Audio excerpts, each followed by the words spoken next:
ॐ भूर्भुवस्वः तत्सवितुर्वरेण्यं भर्गो देवस्य धीमहि धियो यो नः प्रचोदयात्।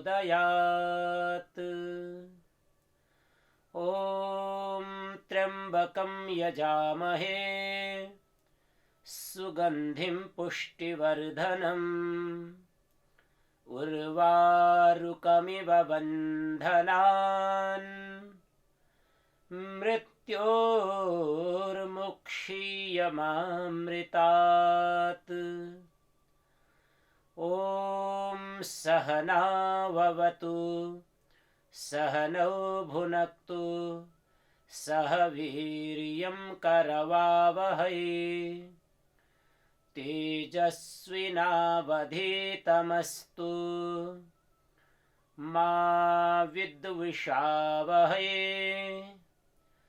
ॐ असतो मा सद्गमय तमसो मा ज्योतिर्गमय मृत्योर्मा अमृतं गमय।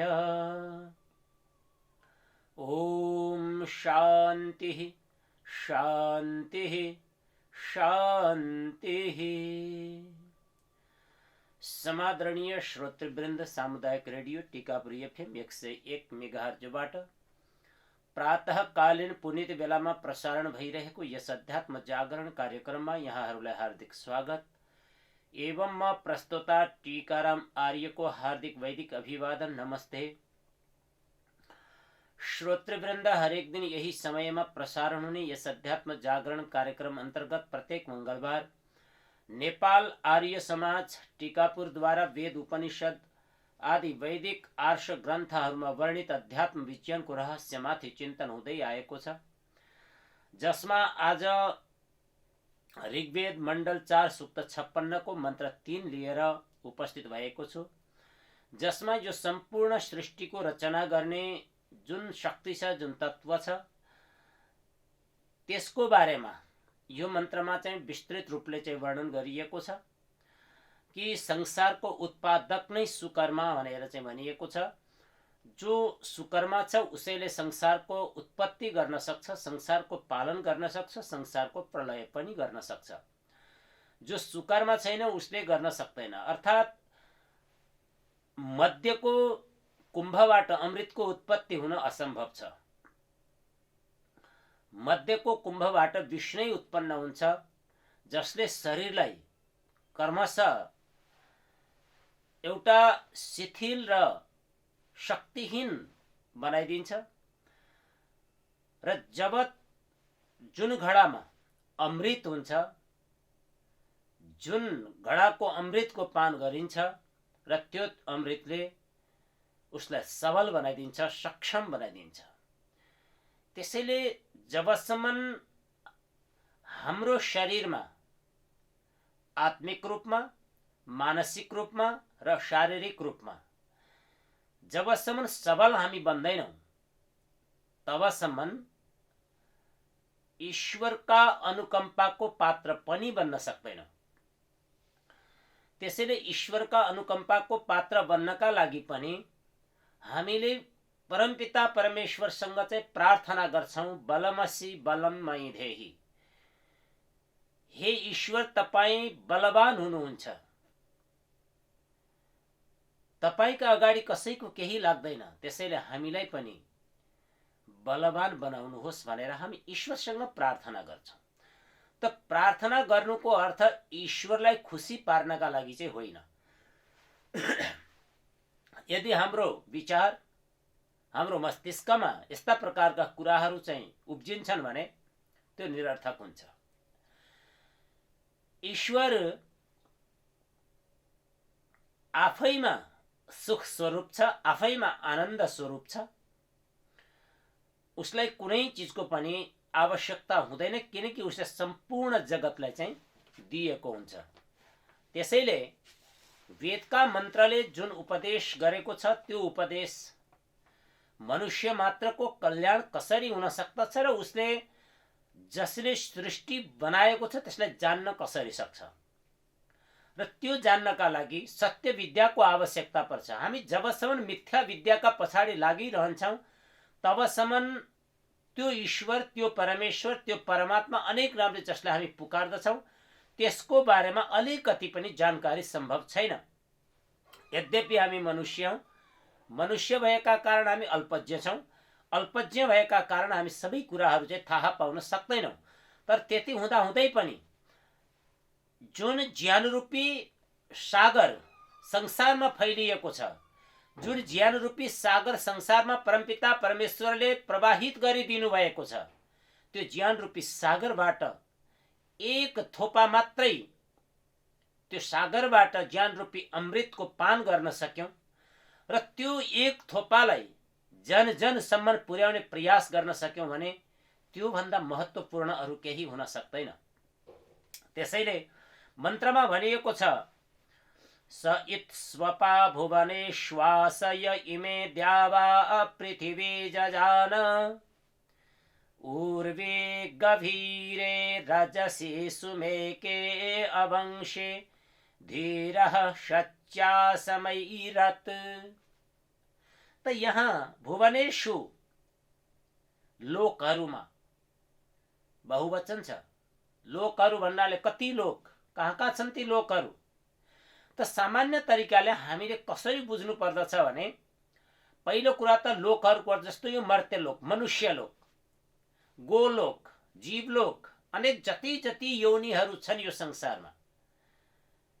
मर्त्यलोक भन्न बित्तिकै हामी जति पनि प्राणीहरू जन्मिन्छन् मर्छन् त्यो लोकलाई, जुन लोकमा प्राणीहरू जन्मिन्छन् मर्छन् त्यो लोकलाई हामी मर्त्यलोक भन्छौँ। र त्यो भन्दा पछि त्यो जो जीवात्मा छ त्यो जीवात्माको गति कहाँ पुग्छ? मनुष्य लोकमा, कुनै मनुष्यको लोकमा जान्छन्, कुनै गोलोकमा गाईको लोकमा जान्छन्। अर्थात् यस्तै प्रकारले जति पनि प्राणीहरू छन् त्यो त्यो लोकमा जुन योनिलाई प्राप्त गर्छन् त्यो योनिलाई नै यहाँ लोक बताइएको छ। त्यसैले जो कल्पना गरिएको लोक छ, अनेक प्रकारका लोकहरूको परिगणना गरिन्छ यहाँ वहाँ अनेक प्रकारले, जहाँ कतिपय कुराहरूमा फेरि मनुष्यहरूलाई उसले त्यो कुरा बुझ्नुभन्दा पहिले नै एक किसिमको डर उत्पन्न गरिदिएर मानिस भ्रमित भइरहेको हुन्छ, भयभीत भइरहेको हुन्छ र यस्ता भयभीत अवस्थाबाट मुक्त हुनका लागि लोकको वास्तविकतालाई बुझ्न पनि आवश्यक हुन्छ। सह इत त्यही स्वपाह सुअपाह सुकर्मा आस हो। यह जुन इमे यी द्यावा पृथ्वी देउ र पृथ्वीलाई प्रकाशयुक्त तथा प्रकाश शून्य लोकहरूलाई जजान उत्पन्न गर्दछ। कति लोक प्रकाशयुक्त छन्, कति लोक प्रकाश रहित छन्, अन्धकारमय छन् र कतिपय लोक ती प्रकाशमय लोकहरूबाट ती अन्धकारमय लोकहरूले प्रकाश पाउँछन्।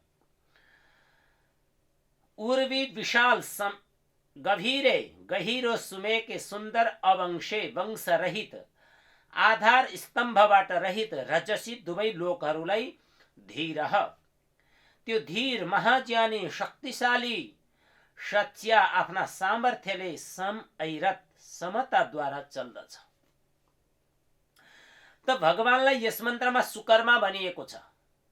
सुकर्मा ईश्वरका धेरै नामहरू छन् जुन वेदोक्त नामहरू छन् र ती धेरै नामहरू मध्ये यो मन्त्रमा ईश्वरलाई सुकर्मा भनेर चाहिँ बताइएको छ, किनकि ऊ संसारलाई उत्पन्न गर्दछ र यस संसारलाई अधरमा कुनै आश्रय बिना चलाइरहेको छ, कसैको आश्रय चाहिँदैन।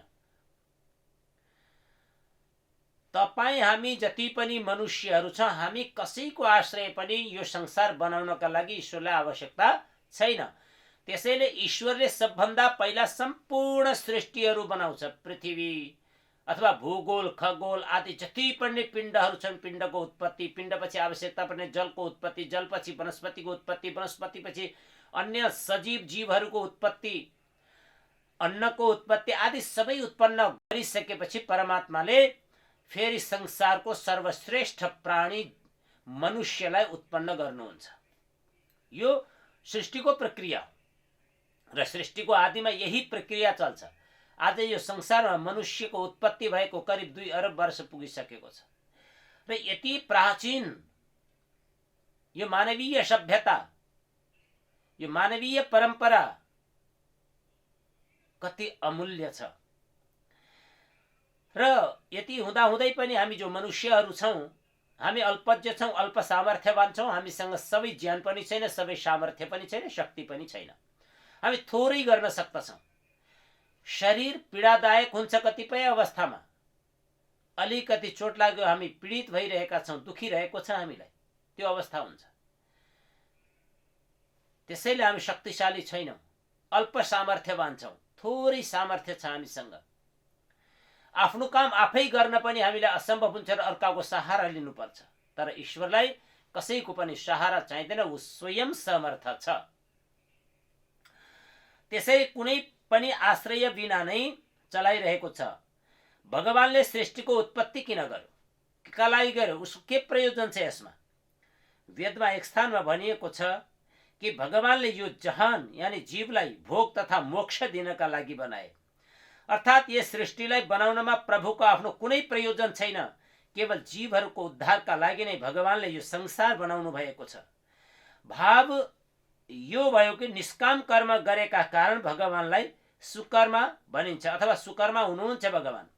भगवानमा स्वाभाविकी ज्ञान बल क्रिया छ। श्वेताश्वरोपनिषदमा यो भनिएको छ, स्वाभाविकी ज्ञान बल क्रिया छ। ज्ञान शक्ति तथा क्रिया स्वाभाविक हो। निष्काम कर्म, कुनै पनि कामना छैन ईश्वरको यो सृष्टि बनाउनमा। तर मानिसले फेरि एउटा चाहिँ शंका के उत्पन्न हुन सक्छ कि मनुष्यलाई पनि ईश्वरले बनायो, अन्य जीवहरूलाई पनि ईश्वरले बनायो, फेरि दुःख किन, आदि इत्यादि कुराहरू हुन सक्छन्। यो शंका मानिसमा उत्पन्न हुनु स्वाभाविक पनि हो। र त्यो शंका मानिसले त्यति बेला मात्रै गर्छ जब ऊ आत्माका विषयमा कुनै जानकारी छैन उसलाई। उसले शरीरलाई नै जसले आत्मा ठानेको छ त्यसले त्यो शंका गर्ने हो। जसले ईश्वरका बारेमा केही बुझेको छैन त्यसले त्यो शंका गर्ने हो। जसले प्रकृतिका बारेमा केही बुझेको छैन त्यसले त्यो शंका गर्ने हो।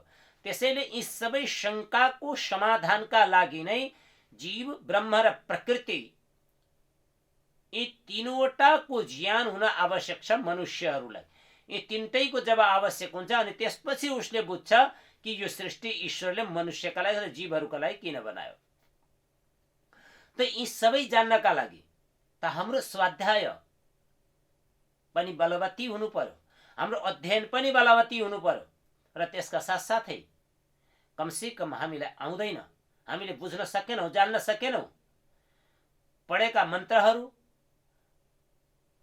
हामीले त्यो तत्त्वलाई जान्न सकेनौँ भने हामी कुनै वेदविद, त्यस्तो जान्ने व्यक्तिहरूको नजिक जाउँ। जान्ने व्यक्तिहरूको नजिक पुग्यौँ भने मात्रै हामी त्यो विषयमा चाहिँ नै केही जानकारी प्राप्त गर्न सक्छौँ। अनि मात्र हामी सत्यको मार्गमा हिँड्न सक्छौँ। यद्यपि संसारमा मानिसले जस्तो मार्गमा आफू हिँडेको छु सत्य नै ठान्दछ, तर उसले ठानेर त्यो सत्य हुँदैन। आकाशमा स्थिर जसको आकर्षणले एक अर्का यी पिण्डहरू जो छन् स्थिर रहेका छन्। अब त्यो सूर्य आकृष्णेन रजसा वर्तमानो निवेशेन मृतम वर्त्यञ्च, वेदले भनेको छ कि जति पनि पिण्डहरू छन् सूर्यको आकर्षणले स्थिर छन्। र यो ज्ञान कुनै हिजो अस्ति दिएको होइन। यो ज्ञान आजभन्दा करिब 2 अरब वर्ष अगाडि नै परमपिता परमेश्वरले ऋषिहरूको माध्यमबाट हामी मनुष्यहरूका लागि दिनुभएको। र यो ज्ञानलाई हामीले लिन खोजेनौँ, हामीले लिएनौँ। केही समय अघिसम्म, अर्थात् यसरी बुझौँ आजभन्दा 3500 वर्ष अगाडिसम्म संसारमा वेदको पठन पाठन संसारको हरेक कुनामा हुने गर्दथ्यो। र त्योभन्दा अगाडि अझै जानुपर्दा करिब महाभारत युद्धको समयमा मानिसहरूमा जब विमति आउँछ अनि त्यो विमतिका कारणले गर्दा तमाम विद्वानहरू जसले वेदको शब्दको अक्षरको अर्थ जान्दथे त्यस्ता ऋषिकाहरूलाई नष्ट गरियो, मारियो। यस्तो भयावह स्थिति पैदा भयो। र जसपछि स्वार्थी, लम्पटी र दुराग्रही जस्ता विचार भएका व्यक्तिहरूले फेरि वेद जस्तो पवित्र ग्रन्थहरूबाट मानिसलाई विमुख गराए। जब सत्य ज्ञानबाट व्यक्ति विमुख हुन्छ र यसरी विमुख हुँदा ऊ सत्यको बाटोमा हिँड्न सक्दैन अनि एक किसिमको भ्रमित बाटोमा चाहिँ बढिरहन्छ। अन्धे नैव नियमाना यथान्धा जस्तै एउटा नेत्रहीन व्यक्तिले म बाटो देखाउँछु भनेर अर्को नेत्रहीन व्यक्तिलाई बाटो डोर्याउन खोजे जस्तै अवस्था बनेको छ। र फेरि पनि यदि हामी चाहन्छौँ, यदि हामी बुझ्न चाहन्छौँ भने फेरि त्यो परम्परालाई, त्यो ज्ञानलाई हामी ग्रहण गर्न अवश्य पनि सक्दछौँ। त्यसैले प्रत्येक प्रभुले त्यो स्वाभाविक शक्तिद्वारा लोकोपकार गर्नुहुन्छ। भक्तले पनि भगवानको अनुकरण गर्नुपर्दछ, उसले पनि निष्काम कर्म गर्नुपर्दछ, अनि मात्र ऊ भगवानको सखा अर्थात् मित्र बन्न सक्दछ। भगवानको मित्र बन्नका लागि त भगवानले जुन मार्ग देखाउनु भएको छ त्यो मार्गमा पनि हिँड्नु पर्यो। जस्तो बलमसी बलम मैधेही, कि ईश्वर तपाईँ बलवान हुनुहुन्छ, मलाई पनि बलवान बनाइदिनुहोस्, अथवा त्यो शक्ति ममा पनि आओस्, त्यो सामर्थ्य ममा पनि आओस्, मैले पनि त्यो बललाई संग्रह गर्न सकौँ र त्यो बलको सदुपयोग गर्न सकौँ। बलवान हुनुको अर्थ फेरि कुनै निर्बलहरूलाई दुःख दिनु चाहिँ होइन। आज जसरी समाजमा जो आफूलाई बलवान ठान्नेहरूलाई निर्बललाई दुःख दिइरहेका छन्, त्यो पनि बलवान, त्यो कायरता हो। बलवान त त्यो हो जसले निर्बलको रक्षा गर्न सक्दछ, निर्बललाई सुख पुर्याउन सक्दछ, त्यो बलवान हो। निर्बललाई दुःख दिने व्यक्ति बलवान होइन। त्यसैले भगवान सृष्टि निर्माणका कारण भगवानलाई स्वपाह अथवा उत्तम कर्मकारी मानिएको छ, उत्तम कर्मकर्ता हुनुहुन्छ। अर्थात् निर्माणजनक उत्तम कर्म हो। यस तत्त्वलाई हृदयङ्गम गर्नुपर्ने आवश्यकता हुन्छ। मनुष्यका लागि पनि योग्य छ कि यदि यो पनि स्वपा उत्तम कर्मकारी कहलाउन चाहन्छ, सबै चाहन्छन् कि संसारले उसलाई राम्रो भनोस्, कसैले पनि यो मान्छे नराम्रो छ नभनोस् भन्ने चाहना सबैको हुन्छ। यदि त्यस्तो चाहन्छ भने उसले पनि केही निर्माण गरेर जानु पर्दछ। केवल मौख यानी मुखबोली सन्तान उत्पादनबाट निर्माण विधान पूर्ण हुँदैन, त्यसबाट भूभार मात्र बढ्दछ। यो कार्य त कीट पतङ्ग पनि गरिहाल्दछन्, उनीहरूले पनि गरेका छन्। जसरी भगवान कामना रहित भएर यस्तो सुन्दर जीवन साधन जगत बनाउनु हुन्छ, त्यसरी नै मनुष्यले पनि कुनै लोक सुखदायी अद्भुत साधनको निर्माण गरेर जानु पर्दछ। यदि त्यो गर्न सकिएन भने हामी मनुष्य भएर जन्मिनुको कुनै अर्थ छैन। केही गर्नुपर्छ, उत्तम कर्महरू गर्नुपर्छ, लोकोपकारी कर्महरू गर्नुपर्दछ, अनि मात्र हाम्रो मनुष्य जीवन सार्थक हुन्छ। र यस मन्त्रको उत्तरार्धमा भनिएको छ एक अत्यन्त सूक्ष्म कुरा भनिएको छ। यति विशाल ब्रह्माण्डलाई उसले अर्थात् ईश्वरले कुनै आश्रय बिना नै धारण गरेर राखेको छ। एक सानो तृण पनि आश्रय बिना अधरमा रहन सक्दैन, अर्थात् पृथ्वीमा रहन सक्दैन, अथवा आधारमा रहन सक्दैन। किन्तु यति विशाल ब्रह्माण्डलाई कसैको सहारा बिना चलिरहेको छ, हामी देखिरहेका छौँ। र त्यो सहारा के हो? सूर्य जुन पृथ्वी भन्दा कैयौं लाख गुणा भारी छ, गरुङ्गो छ, अधरमा सहारा बिना अडिएको छ। चन्द्र तारा सारा सबै सहारा बिना छन्। कसरी र किन छन्? यस मन्त्रमा यी सबैको उत्तर छ समयरत। एउटै शब्दमा पुरा चाहिँ अर्थ दिएको छ, पुरै समाधान गरेको छ एक शब्दमा, समयरत। भगवानले समताद्वारा गति दिएर राख्नु भएको छ। समताद्वारा सृष्टिका प्रत्येक वस्तुको जो ईश्वरले निर्माण गर्नुभएको छ उसमा कुनै त्रुटि हुँदैन, अथवा ईश्वरीय सृष्टि त्रुटि युक्त हुँदैन, त्रुटि रहित हुन्छ। उसले एकपल्ट गरेको काम फेरि फेरि यहाँ त्रुटि भयो भनेर गर्दैन। हामी मनुष्यका जस्तो एउटा कविता लेख्छौँ, भएन, फेरि शब्द मिलेन, अक्षर मिलेन, छन्द मिलेन, ह्रस्व दीर्घ मिलेन, अनेक प्रकारले हामी त्यो गरिरहेका हुन्छौँ। तर ईश्वरीय सृष्टि त्यस्तो हुँदैन। उसले एकचोटि जे बनाएको छ बिल्कुल बुद्धिमत्ता पूर्वक बनाएको हुन्छ त्यसैले ऊ अपरिवर्तनीय हुन्छ। त्यसैले यहाँ समयरत भनिएको छ। यो जुन सृष्टि बनेको छ, ईश्वरले जसरी बनाउनु भएको छ, यति बुद्धिमत्तापूर्वक यो सृष्टि बनेको छ।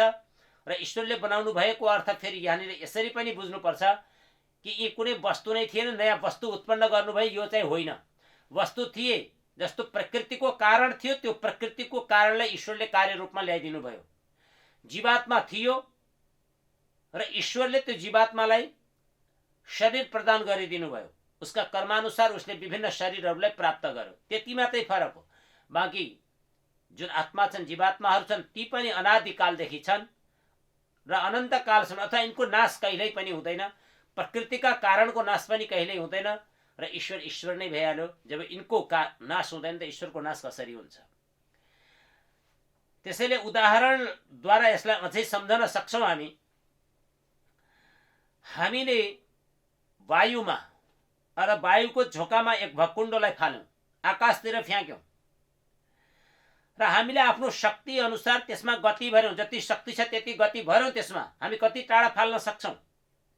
हाम्रो शक्ति परिमित छ, फेरि हाम्रो शक्ति पनि त्यसमा हाल्न सक्दैनौँ, किनकि उसभित्र हामी शक्ति भर्न त सक्दैनौँ।